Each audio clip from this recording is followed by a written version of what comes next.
ദേടി അപ്പിരിക്കണ്. നീ പറ. നീ പോയി പറ. നീ പറ. നീ പറയൂ. നീ പറ. ഞാൻ പറയില്ല. കുഴപ്പില്ല. എന്തുട്ടാ? അപ്പേ നാളെ സ്കൂള് തുറക്കും. ഞങ്ങൾക്കൊരു കാര്യം പറയാണ്ട്. എന്തുട്ടാ? അപ്പൊ സങ്കടപ്പെടരുത്.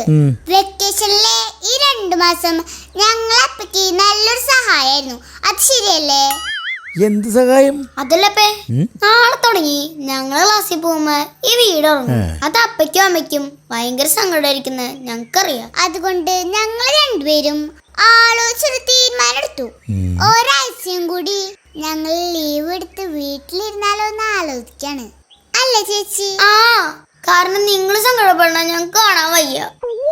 തലമണ്ടോക്ക് 2 രൂപ ഒന്ന് വെച്ചേരുള്ളൂ കേട്ടോ. ഇവിടെ ക്ലാസ് തുടങ്ങണമെങ്കിൽ ഞങ്ങൾ ഇരിക്കണേ. അപ്പൊ ക്ലാസ്സിൽ പോകാണ്ടിരിക്കാനുള്ള ഒരു അടവായിട്ട് വന്നേക്കാണ്. നാളെ മര്യാദയ്ക്ക് 2 മണിക്ക് ക്ലാസ്സിൽ പോയിക്കോട്ടെ. നിങ്ങളെ സ്കൂളിൽ പോകുമ്പോൾ ഞങ്ങൾക്കേ സന്തോഷമുള്ളൂ. 2 മാസം കഴിച്ചുകൂടിയ പാട് ഞങ്ങൾക്ക് അറിയുള്ളൂ.